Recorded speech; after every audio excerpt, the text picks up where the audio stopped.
20年前，你任金华宫总管之职，买通产婆尤氏，以狸猫换取太子，大称玉成宫李贵妃产下妖孽，指使程昱寇诛，掐死太子，埋藏金水桥下，意图使刘贵妃之子入主东宫。凡此种种，你可承认？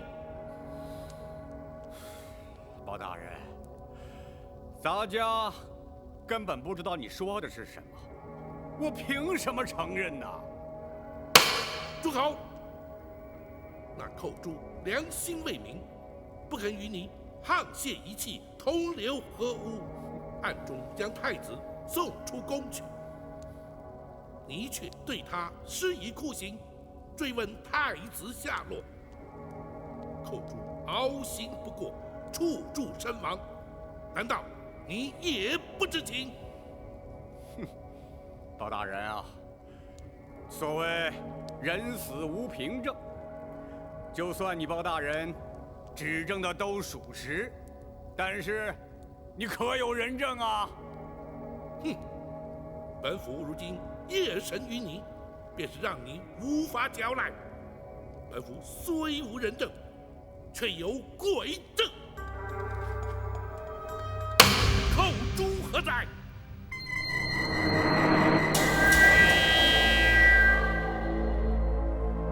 冤魂寇诛，叩见包大人。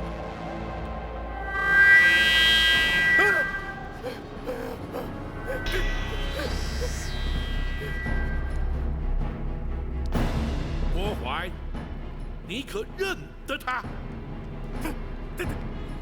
他才是寇诛！啊不，他不是寇诛，寇诛已经死了。他一定不是寇诛。哼，是与不是，待本府问过之后，你自会明了。寇诛，寇诛在。当年那郭槐是如何要你将太子谋害，又是如何对你严刑逼供，逼问太子下落？你且一一说来。是。李娘娘临盆之时，郭槐串通产婆尤氏，以剥去皮毛的狸猫替换出生的婴儿，要寇诛将婴儿装在竹篮之内，带离玉成宫。郭槐要寇诛将婴儿掐死后，埋在金水桥下。寇诛见小太子纯真无邪，睡相香甜，心生不忍，于是决定违抗郭槐之命，寻人帮助。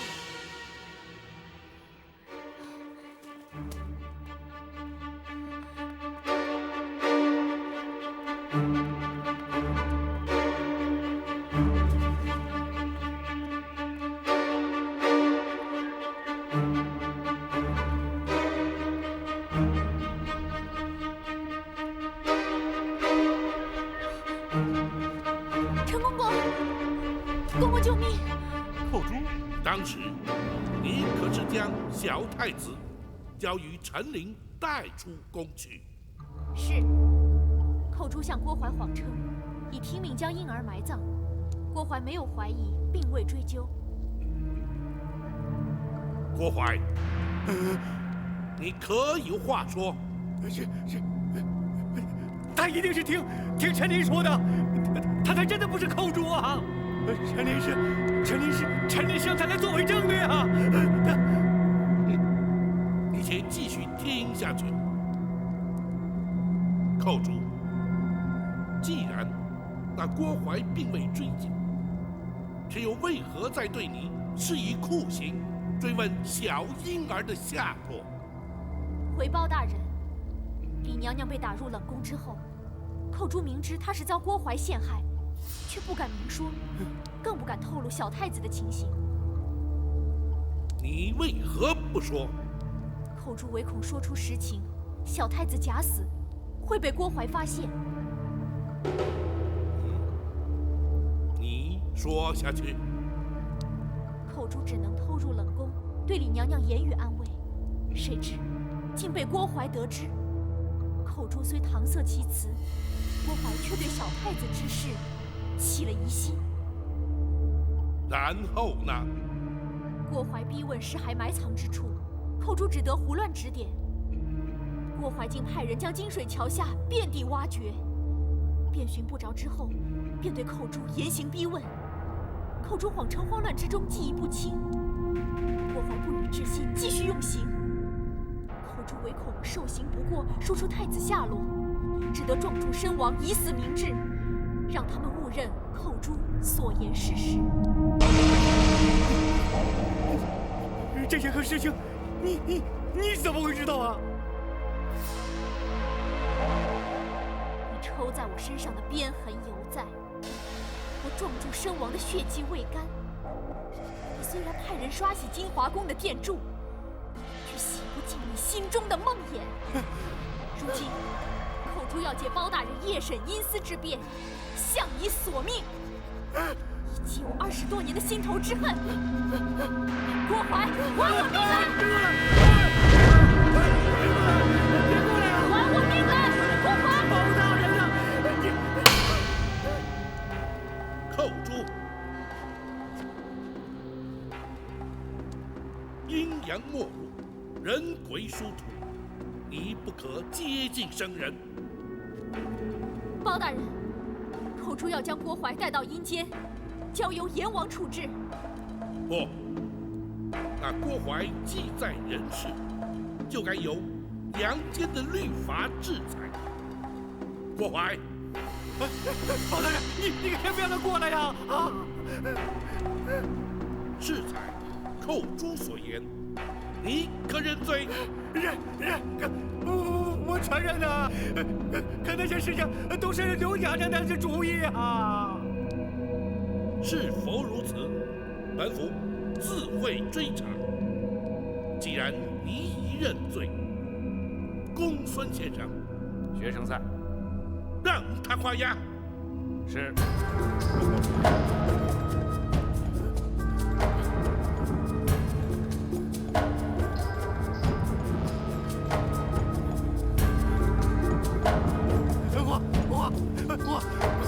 我画呀！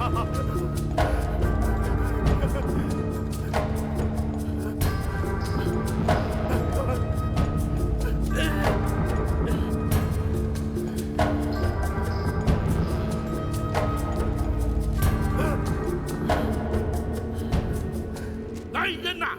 在。将郭槐还押大牢，听候宣判。是。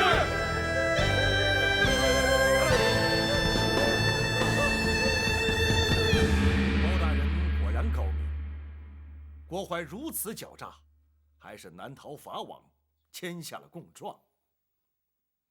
惭愧，包拯向来不信鬼神之说，如今却要假借鬼神之名，让那郭槐认罪伏法。那是郭槐咎由自取，若不是他多行不义，又怎么会疑心生暗鬼呢？陈公公所言极是，倘若他光明磊落，毫不心虚，便是扣诸鬼魂，当真出现，也全然无惧，又岂在乎装神弄鬼呀？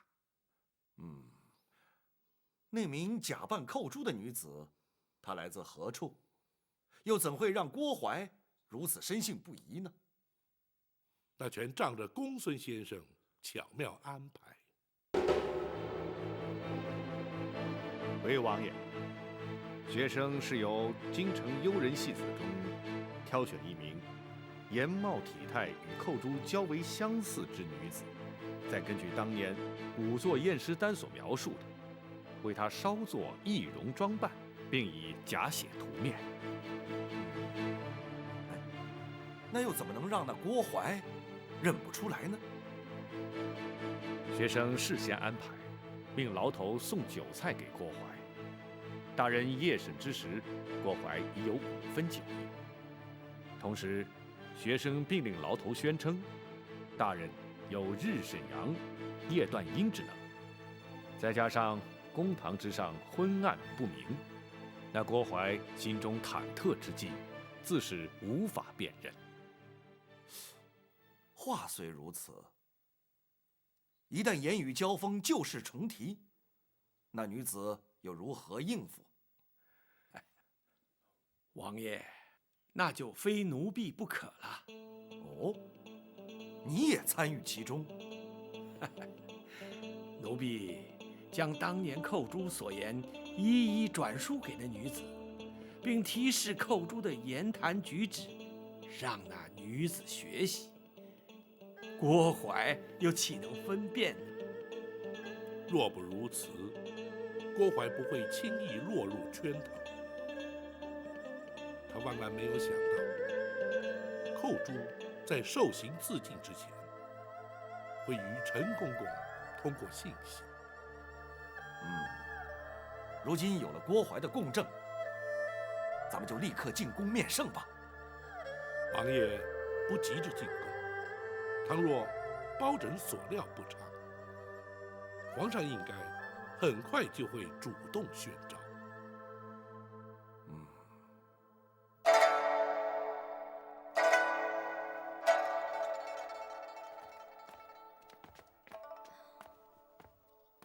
母后，皇上来了。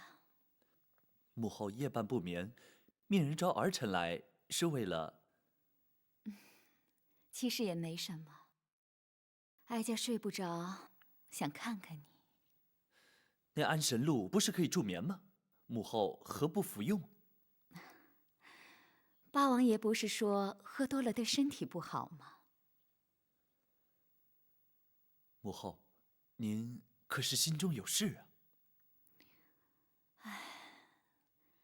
哀家只是在回想这一生的点点滴滴。来，你坐下来说。是。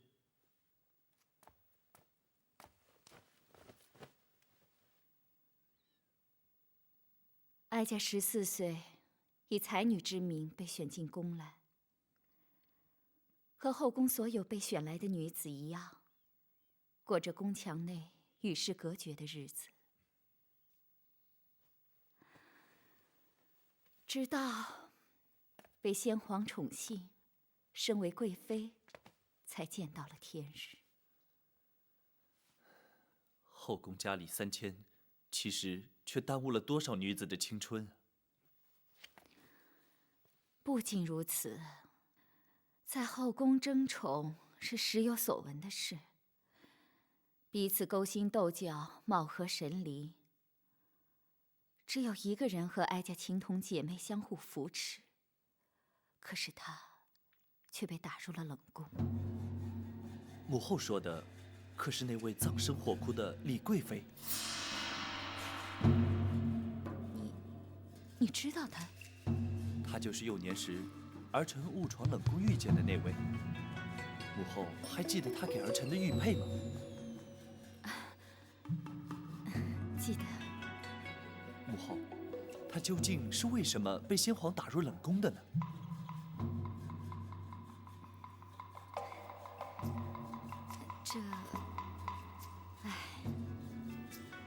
在后宫，一旦失宠，可以有千百种的理由。母后说的不错，所以儿臣才要郭淮废除冷宫，重修宫院。无论如何，母后要比他幸运的多了。不错，陈皇后去世之后，母以子贵，哀家被先皇立为皇后。可是太子却在6岁那年不幸染病身亡。母后不要难过，母后虽经丧子之痛，可是还有儿臣孝敬。如今贵为大宋朝的皇太后，那些不愉快的日子是不会再来了。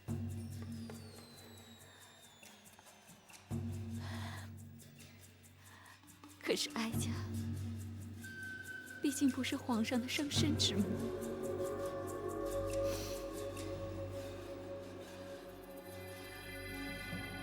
家最担心的是，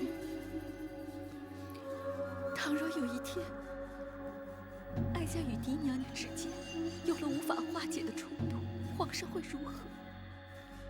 母后，那是不可能的。哀家只是打个比方，如果真有那么一天，皇上会如何？如果真有那么一天，儿臣必定会痛苦万分，左右为难。生育养育实在难分轻重。不，儿臣不会让这样的事发生。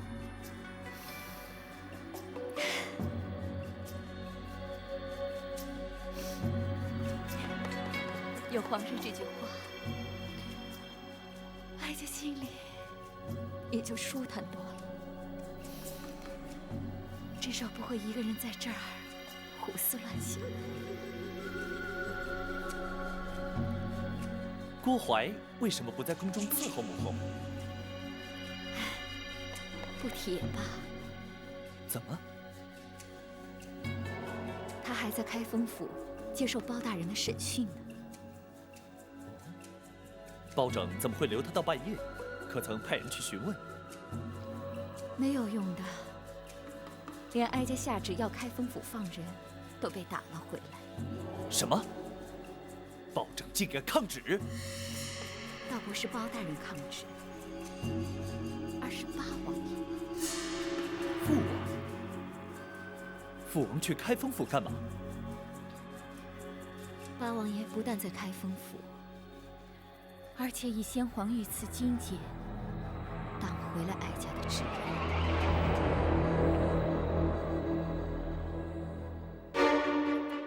皇上派人前来下旨，要大人连夜进宫。果不其然，展护卫，皇上只宣包大人一人进宫。回王爷，正是。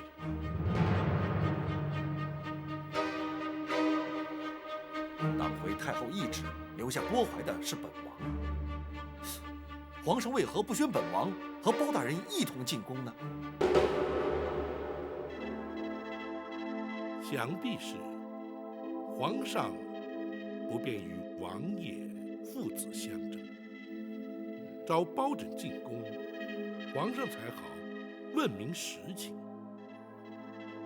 王爷，包拯此去，会将此案实情禀奏皇上，不知王爷是否同意？也罢，是该到了让他明白真相的时候了。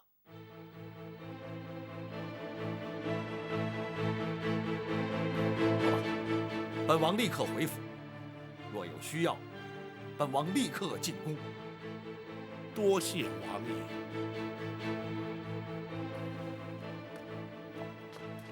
什么？郭槐招供了？是。包拯已将他关押大牢，娘娘的冤屈已经可以确定获得平反。好，好，这一天终于来了。宝琴，臣在。哀家什么时候能够见到皇上？臣奉旨连夜进宫，会将全案实情向皇上禀明。娘娘，请等候包拯回禀。哀家就等你回来。娘娘今夜尚未诊治，请容学生为娘娘施针。好，好。娘娘小心。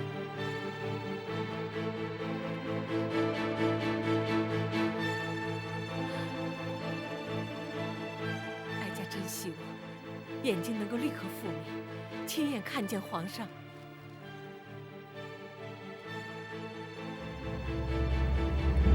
究竟是怎么回事？郭槐去开封府只是作证，你为何不让他回宫？回皇上，郭槐设计一桩重大阴谋，犯下重大刑案，臣乃是依法关押。岂有此理！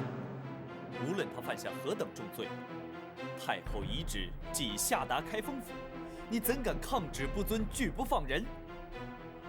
甚至还要父王请出先皇的御赐金简。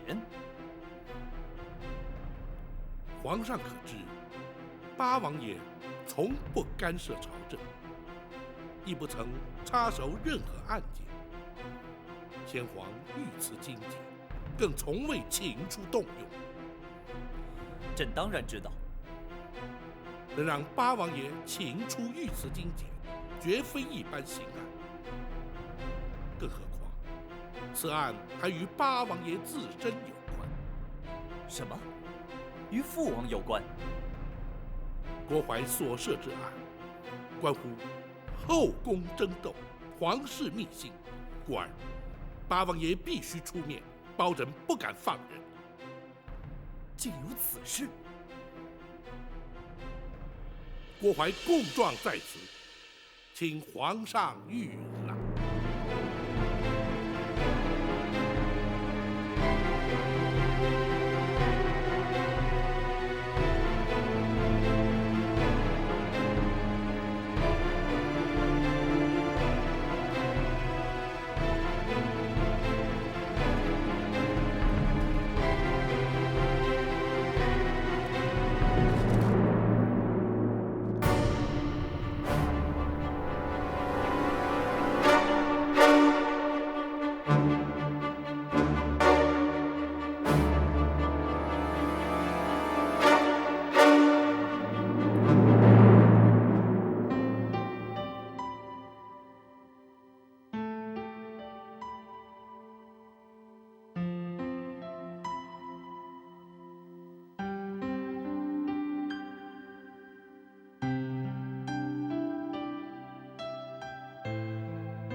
觉得如何？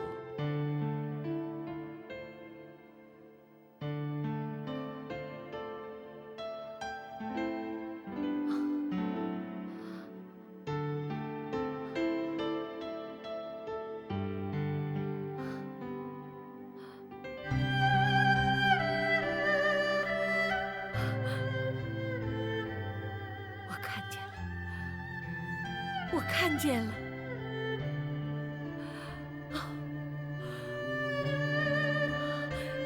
想必你就是公孙先生。学生正是公孙策。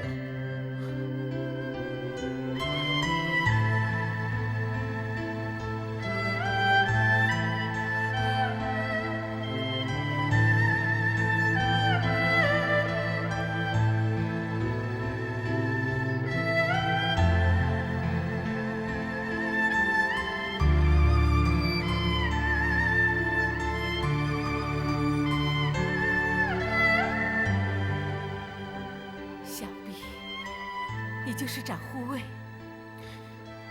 恭喜娘娘双目复明。公孙先生的医术，可真称得上是华佗在世啊！不敢当娘娘谬赞。娘娘双目出狱，还请尽早安歇吧。不，哀家要等包大人回来。哀家要立刻进宫去见皇上。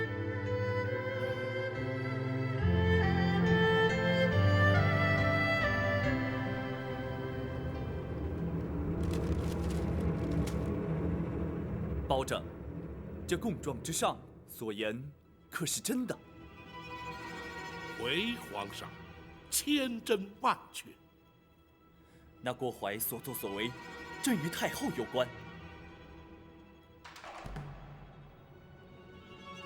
臣敢请皇上屏退左右。你们都退下。遵旨。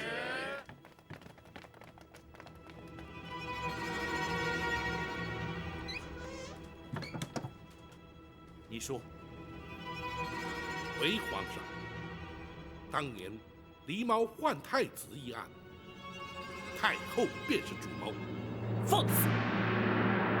你竟敢在朕面前污蔑太后！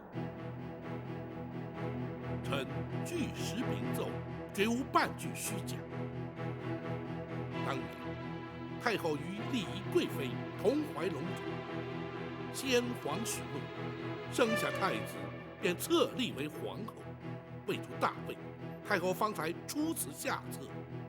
否则，那郭槐不过是一名太监阉人，又怎敢犯下如此大逆不道、惊天动地之案？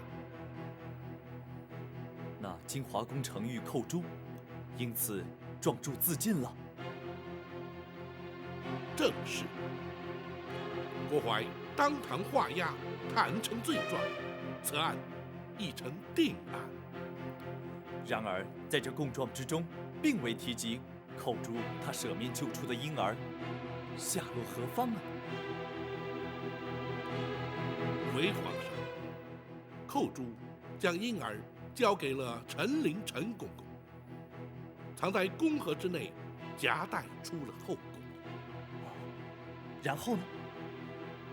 这……难道那婴儿未能逃过此劫？不，婴儿安然无恙，被送进了南清宫八王爷府。什么？那如今婴儿安在？八王爷以皇子之名，将婴儿留在王府之内抚养。且慢，算起来，那婴儿与朕同庚，朕只有长兄，并无幼弟，何来以皇子之名留在府中抚养之说啊？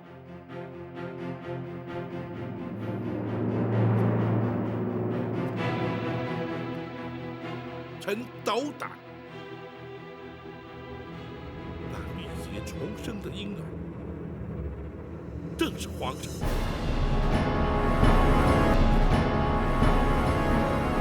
你说什么？当年，八王妃缇娘娘也同时有孕在身，却不幸早产夭亡，而且未及呈报。八王爷深知此案兹事体大，为掩人耳目，才假称皇上是嫡娘娘所生。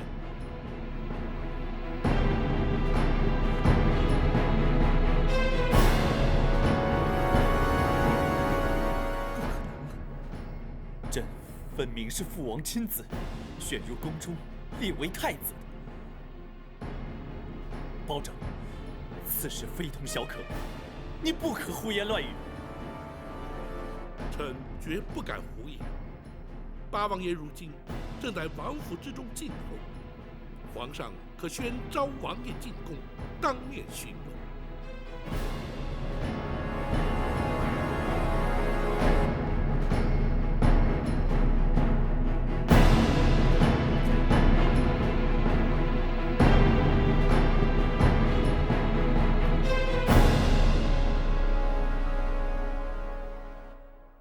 如此说来，朕幼年之时在冷宫遇见的那位娘娘，竟然是朕的生母。正是玉成宫李贵妃。她是在冷宫失火之时葬身火窟的。不，是先皇下旨赐死。她已被打入冷宫，为何还要将她赐死？当年，娘娘与皇上巧遇之后，八王爷命陈琳将皇上身世告知娘娘。自此，娘娘夜夜焚香，为皇上祈福。谁知，却被郭槐得知，而刘太后更借此向先皇诬告。诬告什么？诬告李贵妃以邪术诅咒先皇，先皇大为震怒，于是下旨赐死。啊，你是说，她是因太后而死？皇上，刘娘娘是为了斩草除根，永绝后患。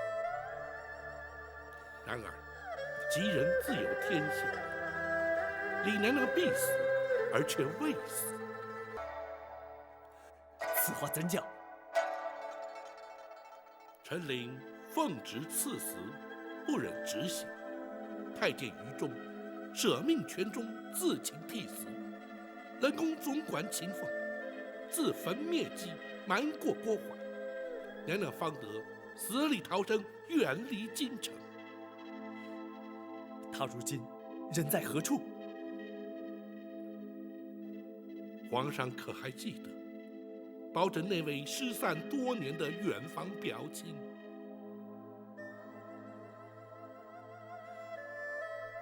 你是说，朕在仁寿宫遇见的那位老夫人？皇上，那位双目失明的老夫人，正是当年的丽仪贵妃，皇上的生身之母。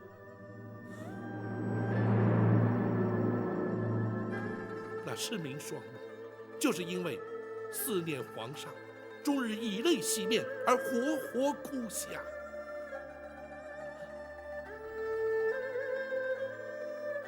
如今，皇上对当年狸猫换太子一案的前因后果均已明了。臣恳请皇上下旨，追究刘娘娘之罪，迎李娘娘进宫。包拯，你……李娘娘如今正在府衙之中翘首等候包拯回禀。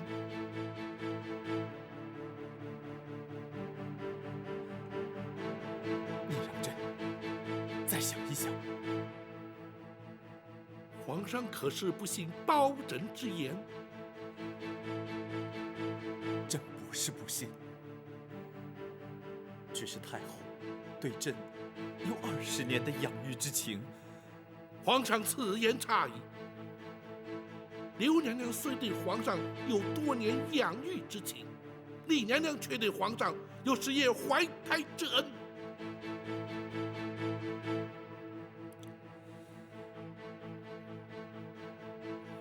包拯，郭淮所犯罪行，你尽可依法惩处。我皇家之事，你就不要再插手管了。皇上念养母之恩情，而置生母于不顾，传之天下，岂不让黎民百姓斥为不孝？包拯天威人臣，又岂能不闻不问？住口！包拯，你不过是小小的开封府尹，是谁给你如此大的权限？朕不让你管，你就不准再管。来人呐！在。将包拯轰出宫去。遵旨。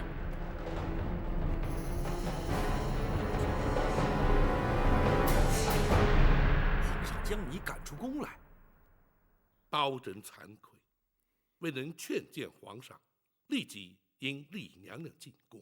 啊，不，这怨不得包大人，不过也怪不得皇上。王爷，乍闻身世之谜，任何人都无法承受。给皇上一点时间，他会想明白的。倘若皇上所想，不如王爷预期，又当如何？届时，本王自会出面。如今却难在如何面对李娘娘了。哼，谁也无法面对，只有包大人委屈担待了。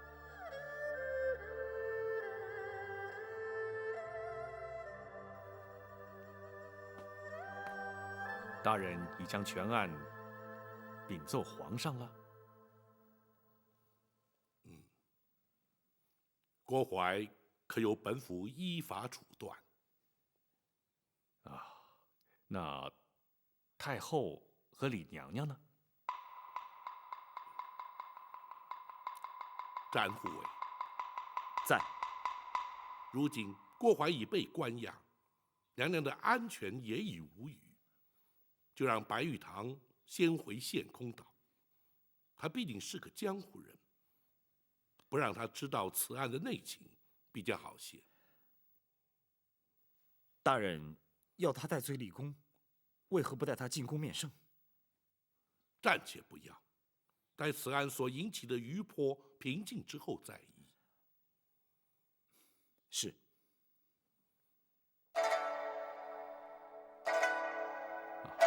大人，皇上对此案可是另有看法？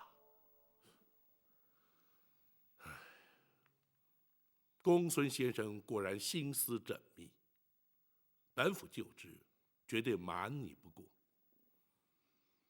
皇上的确对是否追究太后之罪，是否立刻引李娘娘进宫，尚有所犹疑。皇上怎可如此？既然已知娘娘身份，就该立刻接她进宫，善尽仁子之道。无论任何原因拖延，就是不孝。皇上难道不明白这个道理吗？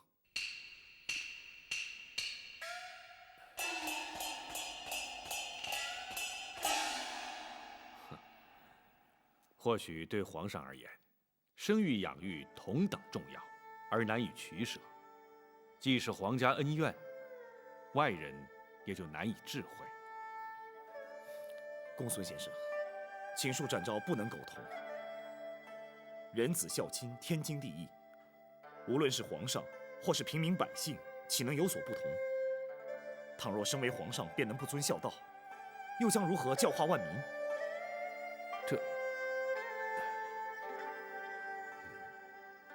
咱护卫言之有理，本府定会向皇上据理力谏。然而，此刻却必须向娘娘回禀，倒让本府颇觉无奈。可怜李娘娘，方为双目复明而喜，如今却要……什么？娘娘双目复明了？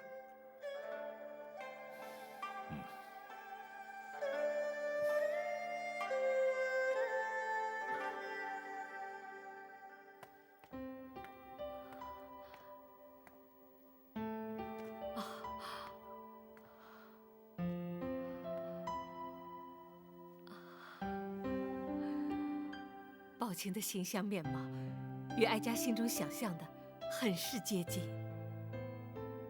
臣恭喜娘娘重见光明。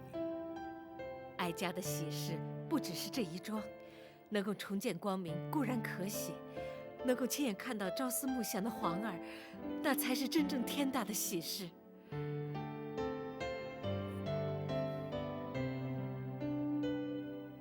宝琴，臣在。哀家何时能够见到皇儿？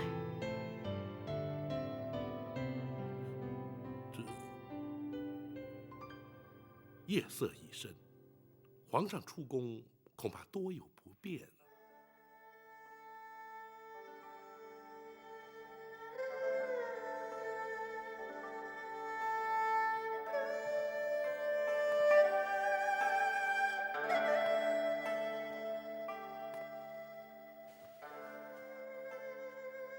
那好，既然皇上不便出宫，那你带哀家进宫如何？娘娘还是等到天明之后。宝琴，你素称刚直耿介，不善言谎，哀家要你照实说，可是皇上不肯认我。不，皇上绝无此意，娘娘万勿误会。既然皇上肯认我，以人之常情，他就该立刻前来见我，为何还要拖延？娘娘，皇上从来没对自己的身世怀疑过，如今突然发现真相竟是如此，必定会矛盾不安，所以……好了，公孙先生，你不必安慰哀家，哀家心中明白。哀家已经累了，你们都回去歇着吧。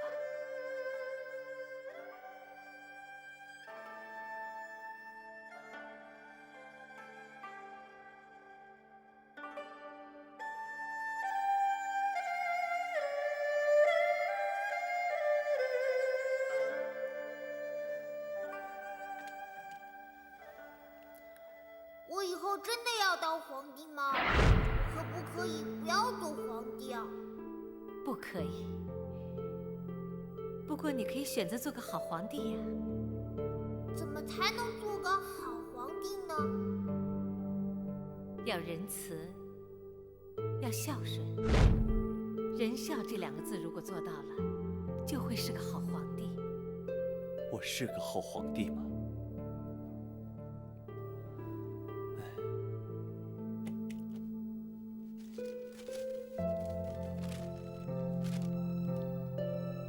如果真有那么一天，皇上会如何？如果真有那么一天，儿臣必定会痛苦万分，左右为难。生育养育，实在难分轻重。不，儿臣不会让这样的事情发生的。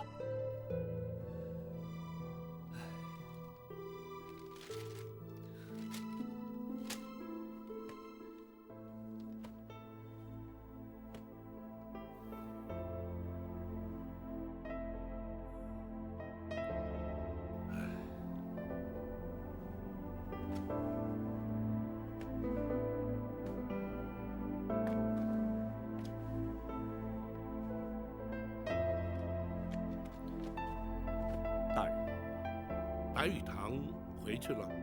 属下要他回献空岛等候通知。娘娘可曾安歇？没有，娘娘枯坐房中，不言不动。安慰她了。大人，展昭有一言，不吐不快。你说。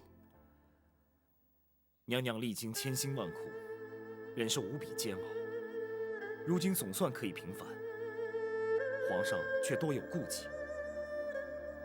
展昭想尽娘娘心中之苦，已忍无可忍。展护卫，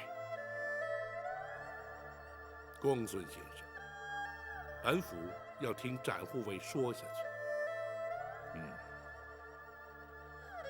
展护卫若是不忍，又当如何？倘若展昭人在江湖，必定立刻闯入进宫，将皇上带来府衙，要他当面向娘娘谢罪。然而，展护卫如今却不在江湖。请恕展昭之言。倘若皇上如此不通人情，不分黑白，展昭这御前4品带刀护卫不做也罢。展护卫千万不可！展护卫，说得好。大人，展昭果然不愧为展昭，毕竟不同于一般。慢说展护卫心生不平，便是本府也绝不做事。明日一早，本府就进宫面圣。倘若皇上不肯听谏，这开封府服营之职，本府也绝不眷恋。大人，本府虽不若展护卫可以重返江湖，但若回到泸州老家，耕读一生，又有何不可？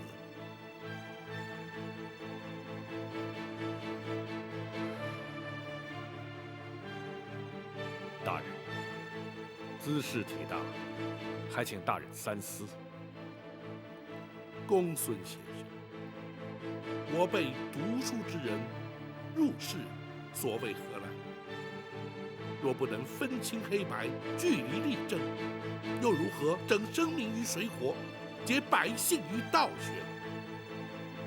今日不能为娘娘平反，明日又如何为百姓洗冤？与其贪高官厚禄，而唯唯诺诺，尸位素餐，不宁求公理正义，而轰轰烈烈，青史留名。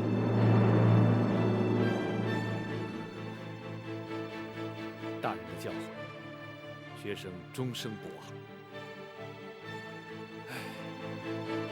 倘若朝中文武皆如包大人一般，又何愁朝纲不正，宋室不兴呢？然而，在本府入宫之前，还有一事要办。公孙先生，大人，传本府令谕，明日一早就将那郭槐自大牢之中提押出来，本府要升堂宣判。大人不等刘太后到案再判吗？不能等。倘若皇上不追究太后之罪，本府也绝不让那郭槐逍遥法外。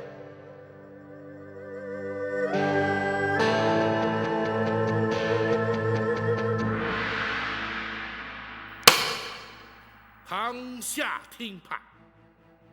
郭槐，你身为内侍，就该安分守己，你却为了迎合主上，挑起后宫争斗，勾结产婆尤氏，犯下滔天大罪，逼死程昱后主，企图掩饰罪行。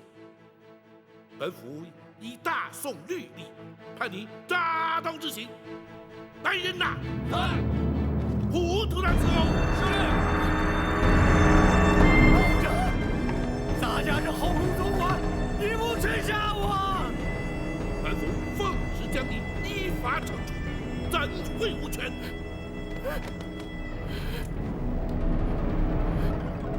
开！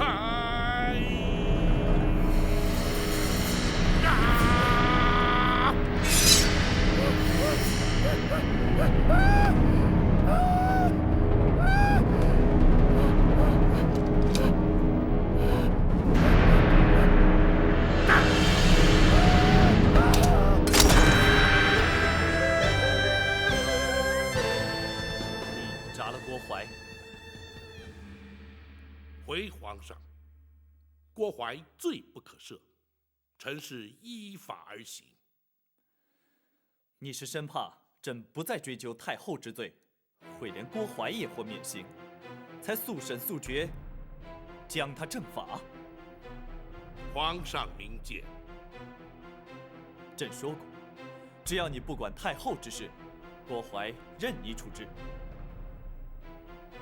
启奏皇上，臣不能不管。你当真不肯撒手，非要管我赵家私务？你可知道昨夜朕在生育之恩与养育之情之间的矛盾挣扎是彻夜难眠？难道你非要逼朕不可吗？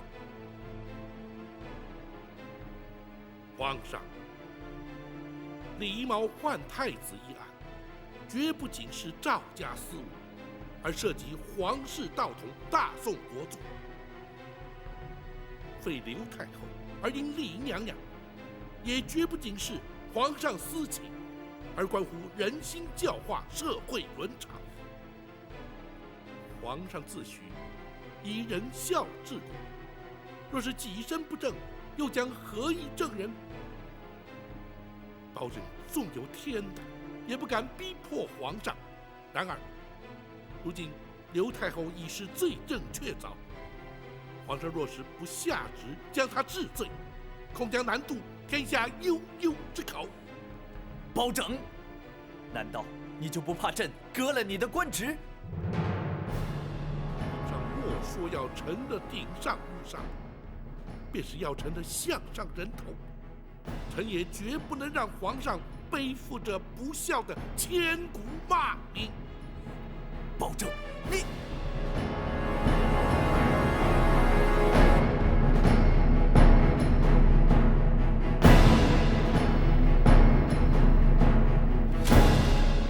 郭槐全招供了。除此之外，朕也已知道，那位双目失明的老夫人，就是当年冷宫的李贵妃，也就是朕的生母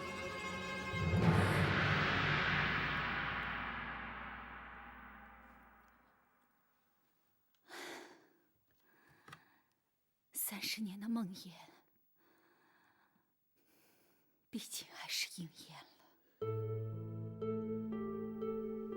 你为何要这么做？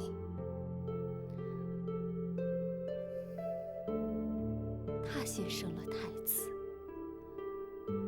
先皇就立她为皇后。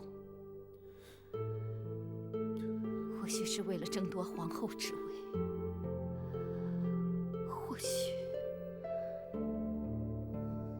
或许只是出于妒忌。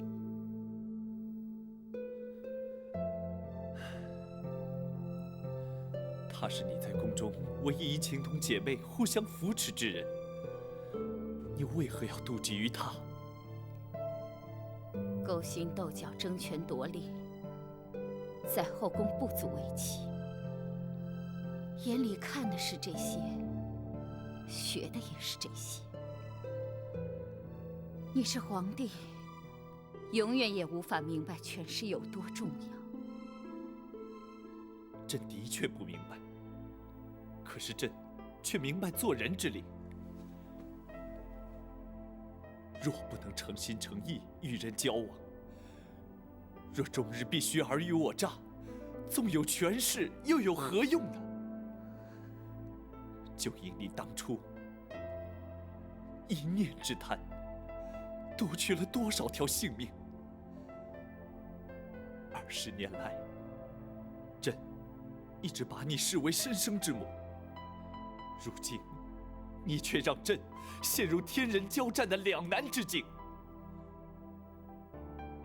你要朕如何抉择？你又将如何自处？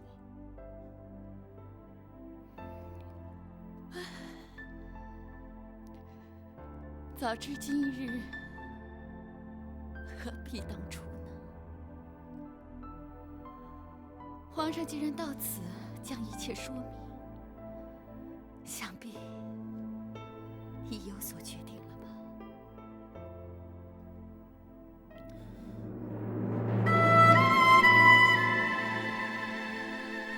儿臣叩谢母后20年的养育之恩。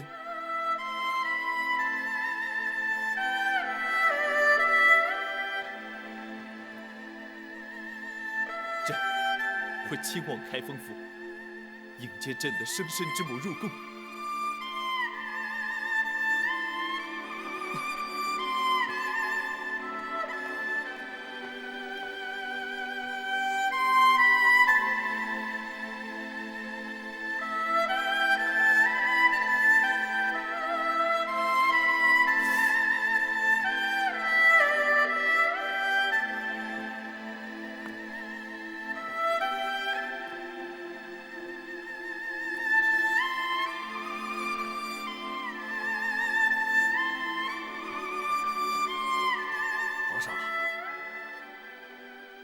父王，皇上，如今身世已然大白，本王不再是你的父王，而是你的皇叔了。奴婢叩见皇上。亚父，请起。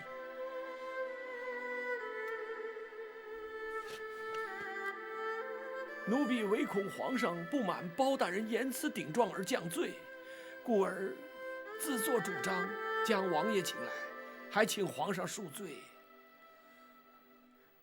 包拯直言敢谏，朕并没有怪罪于他。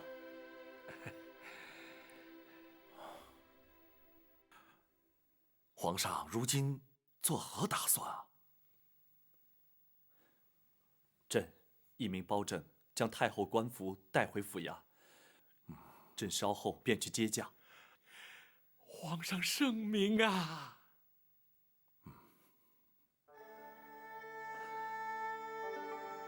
父王，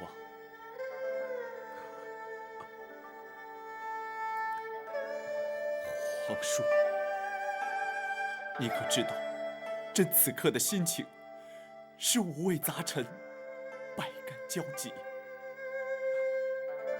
本王明白，皇上心中之苦，无人能够体会。然而，皇上，你必须要坚强啊！皇上，皇上，太后，太后，太后怎么样了？你快说呀！太后的血量自尽了。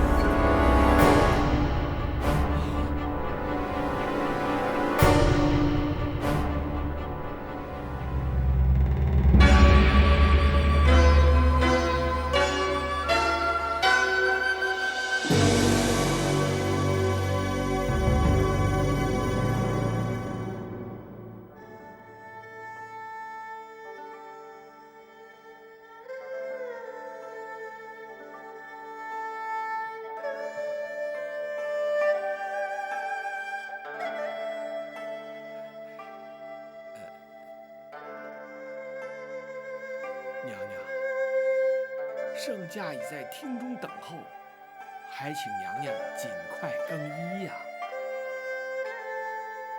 陈公公，一定要哀家更衣吗？奴婢不敢。可是皇上来接娘娘进宫，娘娘换上太后服饰，才合后宫礼仪呀。战护卫，展昭在。你说哀家该不该换？娘娘心中虽对皇上不满，但如今既已拨云见日，娘娘思念多年，终于如愿以偿。展昭以为，是否更衣换装并不重要，娘娘去见皇上，却是势在必行。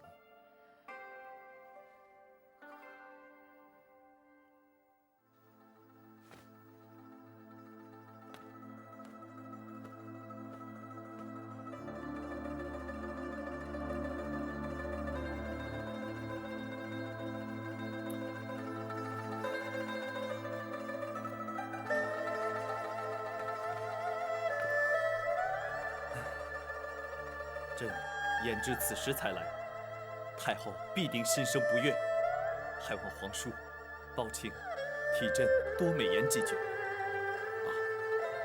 母子连心，皇上也无需太过担心了。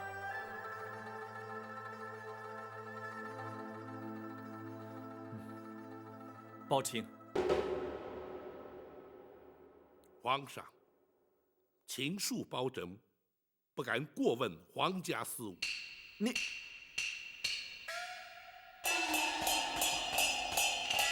包大人，连皇上所言都能够让你记仇的话，这可不是为人臣子之道了。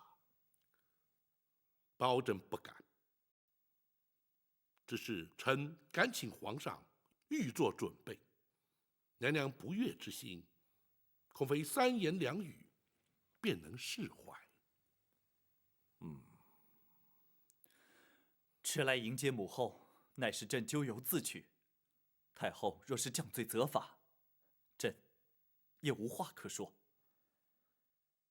太后娘娘到。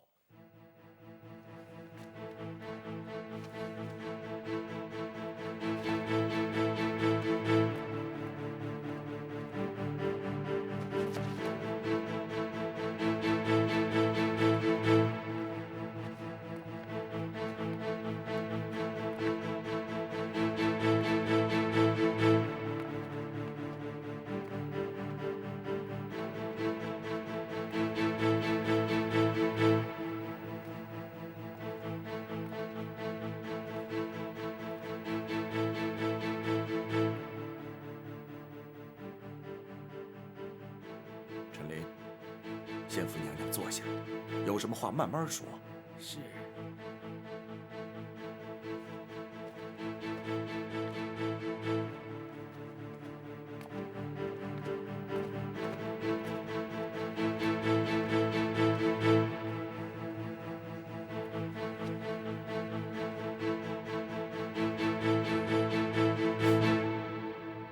皇嫂，你双目不是已然复明了，为何闭目不张啊？皇上，娘娘不肯更衣换装，奴婢实在没有办法呀。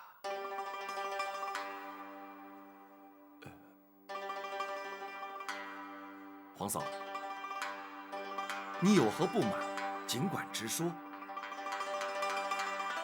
别让皇上尴尬，也免得让大家为难呐。八贤王，并非老身有意刁难。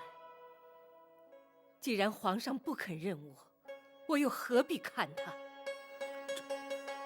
母后，且慢。如今已是我不认你了。在母子未相认之前，老身不以皇家自居，你也休要以母后相称。皇叔，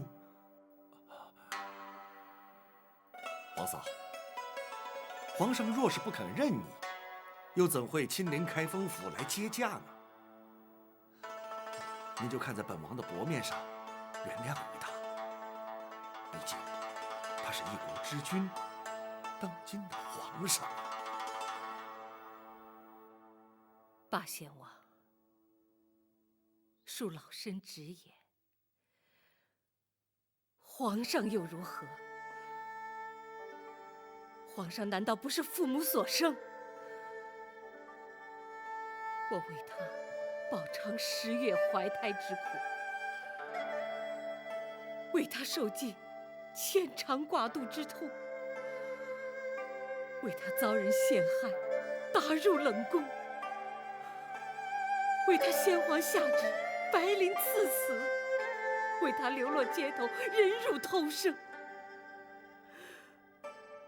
为他流干了眼泪，哭瞎了双眼。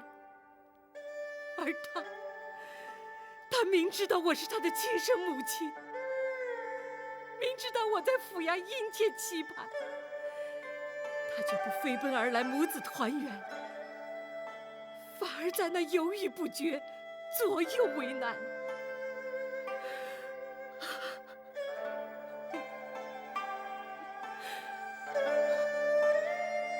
此情此景，怎么不叫人痛心疾首？老身又怎么能够原谅他呢？儿臣该死，让母后饱受折磨，儿臣罪该万死。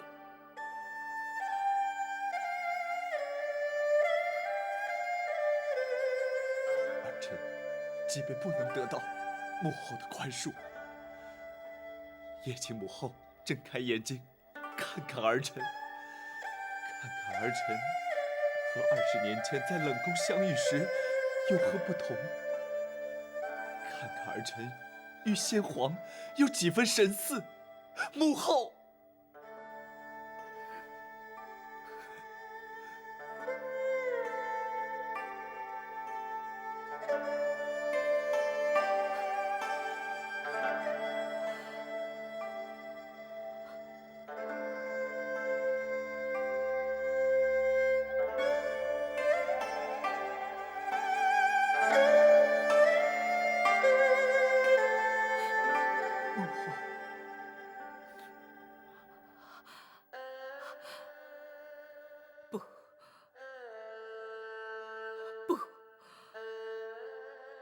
不能就这么简单。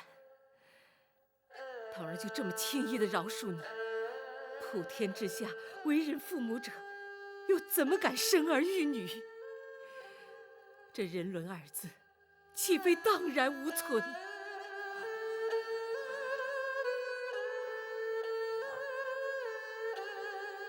皇嫂，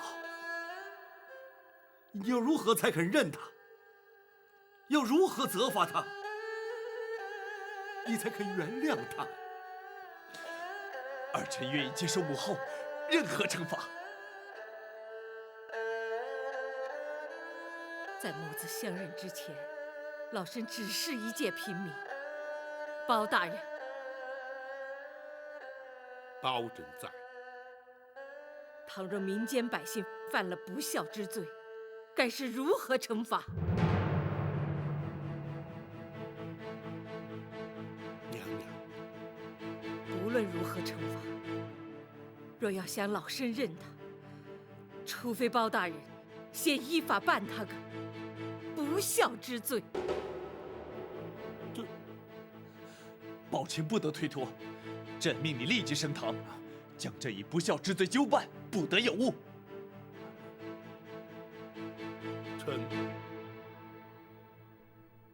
臣遵旨。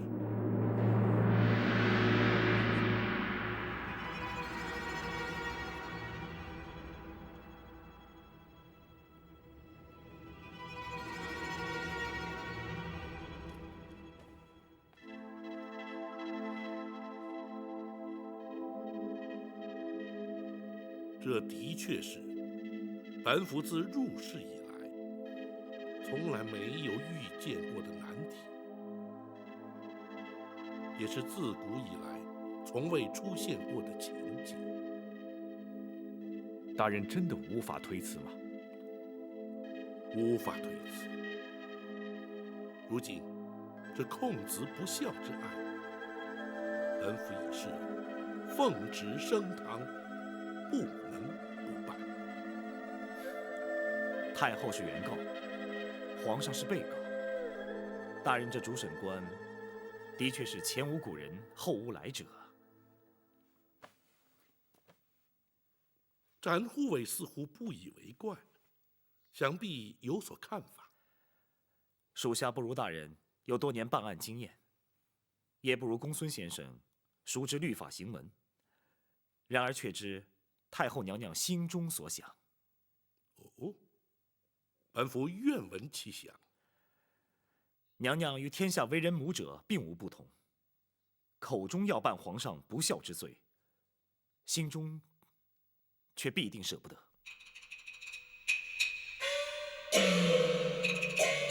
学生明白了，大人何不由此处着手？只要对皇上略有薄惩，那太后也就不会予以追究了。本府已有因应之策。王朝马汉，在。传令升堂。是。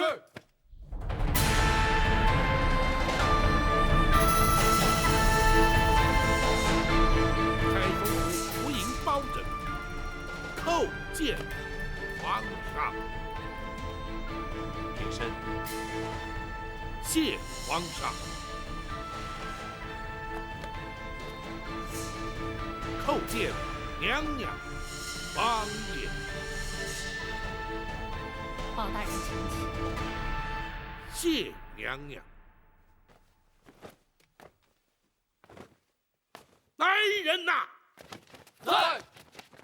升堂。是。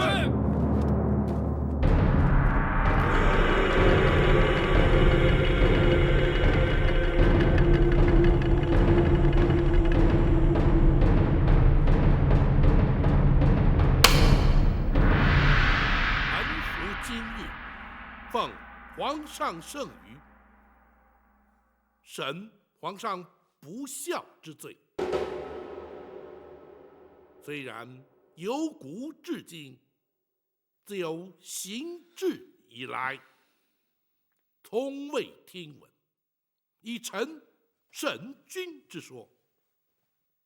然而，王子犯法与庶民同罪，律法之前无贵贱之分，本府便以大宋律例论罪判刑。公孙先生，学生在。若依本案实情，该当何罪？该判何刑？回大人，弃亲不养，知亲不问，遇亲不认，事亲不孝，一律可判拘禁、苦役、罚银、杖击之刑。然而，不知者不罪，无心者轻判。本府横情度理，依法判处杖刑20。包大人，包大人，自古岂有陈大军之理？本府也知，绝无以陈大军之理。然而，本府乃是奉旨而行。包大人，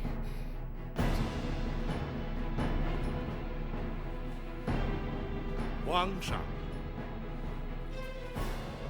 无妨，包卿，你就依法行刑吧。臣遵旨。来人呐！在。为皇上宽衣脱袍。是。不得无礼！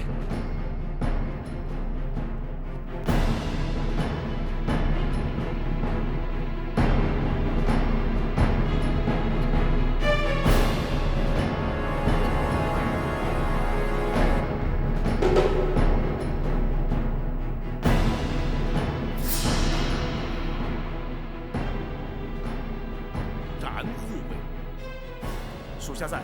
待本府行刑。遵命。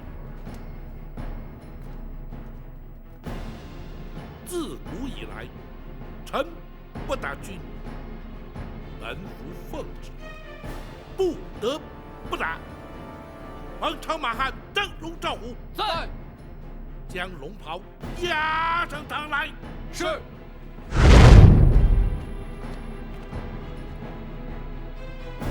如今，本府仗打龙袍，如同打军。行。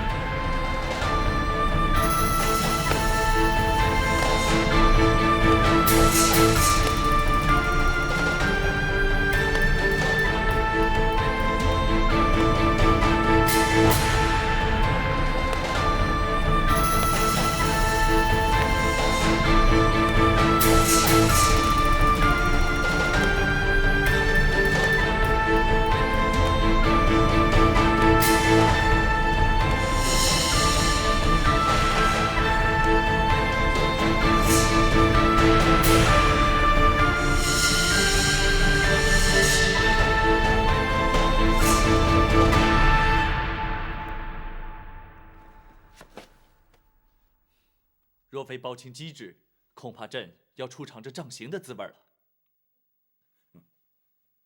臣万万不敢。皇上，白玉堂入宫盗佩，只是一时冲动，如今他已经将功补过，还请皇上特赦免罚。那是当然，太后与亚父受他保护，足以将功成罪。谢皇上。如今幸得母后相认，其实真正该赎罪，应该是朕。回宫之后，朕立刻下诏罪己，让天下臣民百姓以朕为戒，恪守孝道。好，皇上能以仁孝治国，实乃朝廷之幸，万民之福啊！还有那寇珠、秦凤和于忠，朕要为他们建碑立祠，以彰忠义之风。皇上圣明。